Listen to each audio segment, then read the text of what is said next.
When was the last time you made your cat uncomfortable? Not on purpose, not out of cruelty, but without even knowing it. Because here's something most cat owners never hear.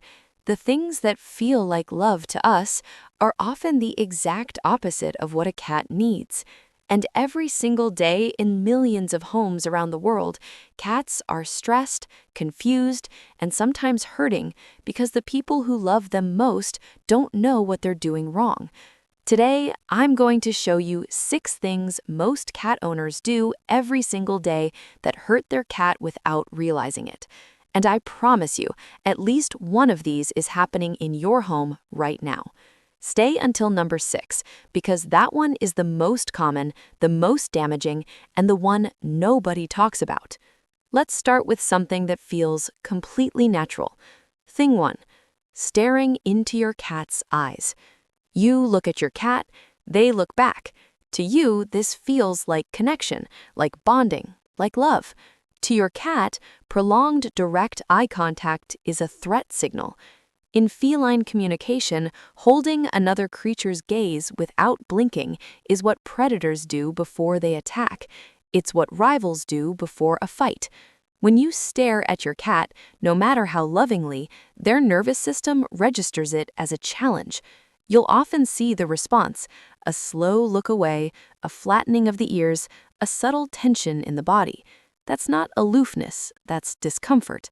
The fix is simple.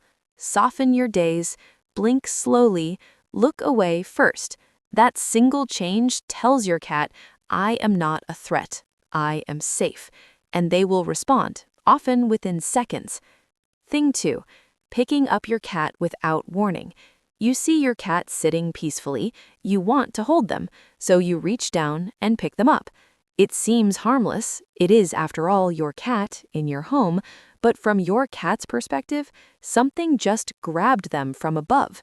Predators attack from above: eagles, hawks, larger cats.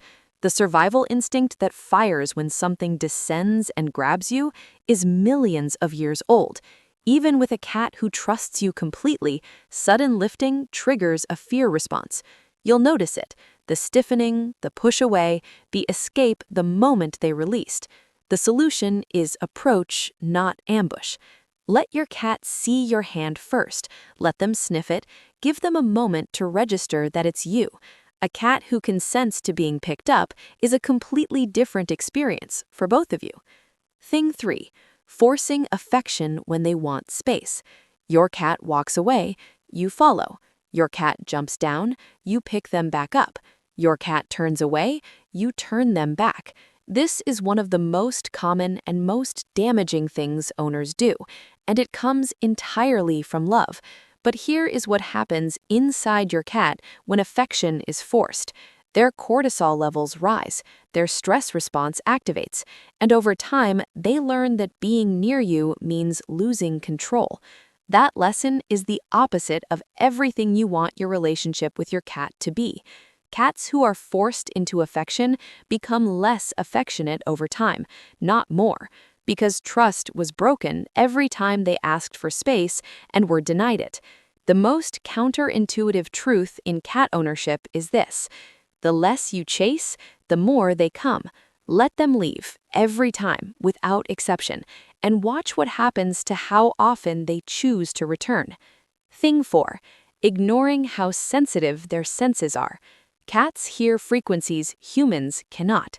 They detect movements in their peripheral vision that we never notice. Their whiskers sense changes in air pressure. Their entire nervous system is calibrated for a world far more intense than what we experience. And we bring them into homes full of vacuum cleaners, loud music, shouting, sudden movements, and screaming televisions. A study published in the Journal of Feline Medicine and Surgery found that chronic noise stress in cats leads to suppressed immune function, digestive issues, and behavioral changes.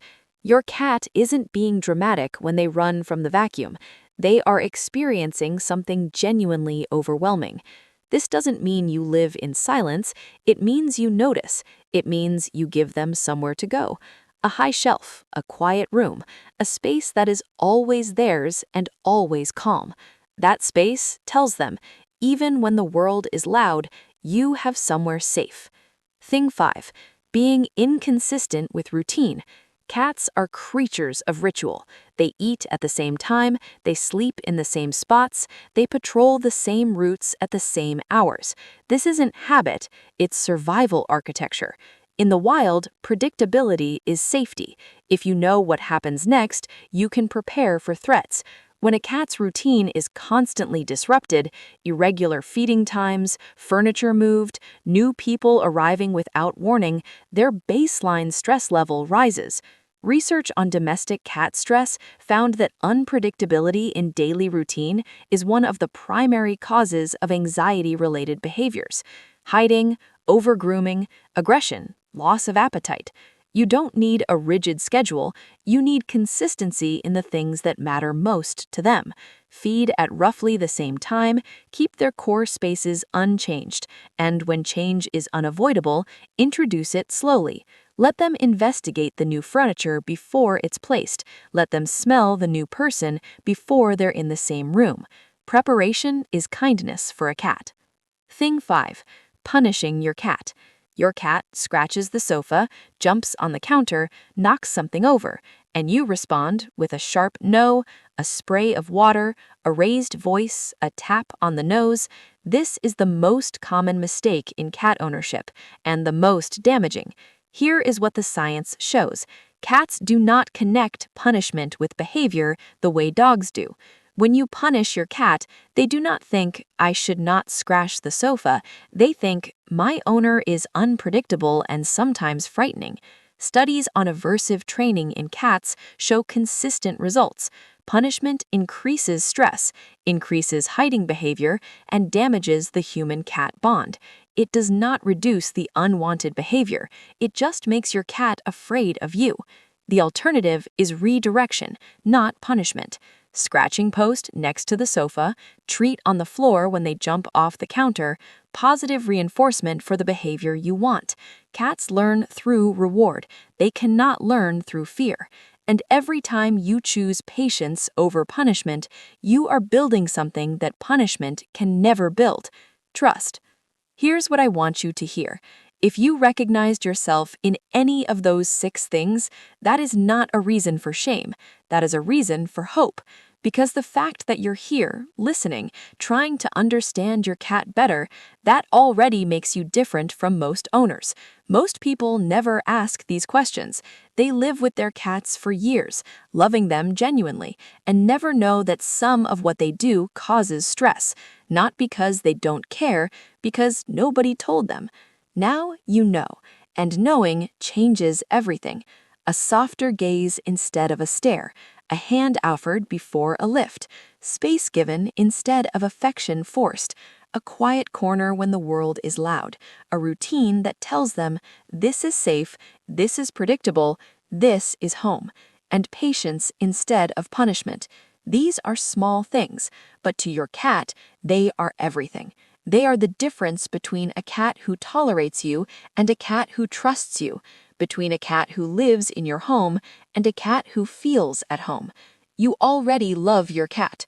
Now you know how to love them in the language they understand. If this changed something for you, like and subscribe. Every week, we go deeper into the hidden language of cats. Drop a comment. Which of these 6 surprised you most? I read every one.